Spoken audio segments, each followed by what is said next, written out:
I had an interesting conversation recently, and so it gave me the idea of this week's Dear Sam Help Horsemanship Series. And it's something I discuss a lot, but I find it incredibly challenging here in, we'll say, Western society. And that is diet, as far as food and what we feed our horses. And this can be a very complicated topic depending on the individual horse, depending on your location, depending on all kinds of factors.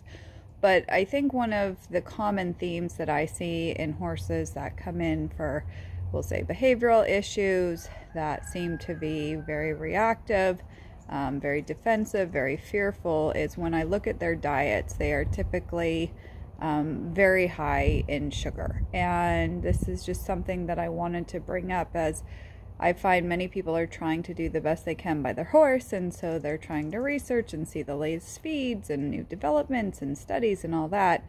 And I find often people are feeding way too much stuff, and everything they're feeding is incredibly processed and altered from whatever natural state the feed originally was in, and so the nutrition is just becoming this chemical byproduct as opposed to having the food closest to its whole natural form. And so the level of nutrition seems to deteriorate despite all these scientific studies. And so many horses, as we start to simplify their diet, seem to more often than not do better. And you know, this is not to say that there aren't going to be certain supplements, and again, it comes back to the individual horse and, you know, many factors. But often when I meet people and I ask them what they're feeding their horse, they're feeding an incredible amount of different feed and supplements that are just turning to pure sugar in their horse's system. And just as with a child, if you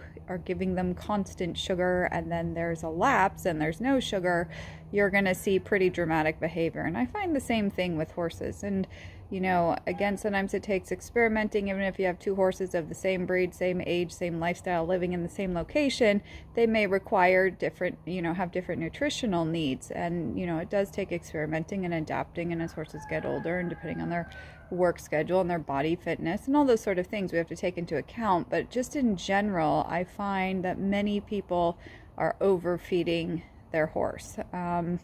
And on top of that, I'm going to do a big trigger one, as I was discussing with a food allergy person who specifically works with horses who are having issues with their diet.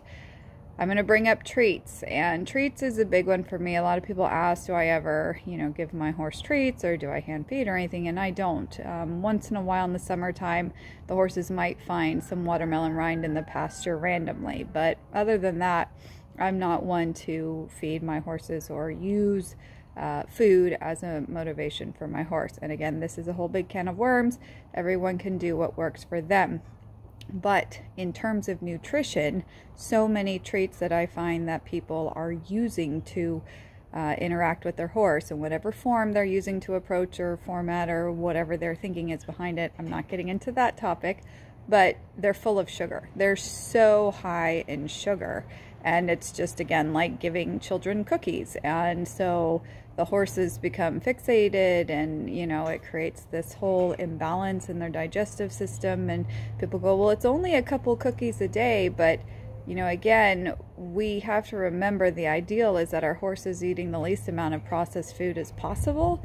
Their gut and body is not made for all of this high-tech food, I'm going to call it. Neither are ours, but I won't get into that topic either. So just something to consider as far as what are you feeding your horse? Why are you feeding your horse? How did you come up with the feed program you have? Have you reevaluated it for this time of year, for your horse's current state of health and nutritional needs? How often do you do blood draws? I find a lot of times there's a lot of internal health issues. It doesn't have to be things, you know, as extreme as ulcers, but there's a lot of horses that have a lot of imbalances that until you do a blood draw, you often can't tell easily what's going on. There might be symptoms, but the symptoms could be for numerous different issues. So just something to keep in mind.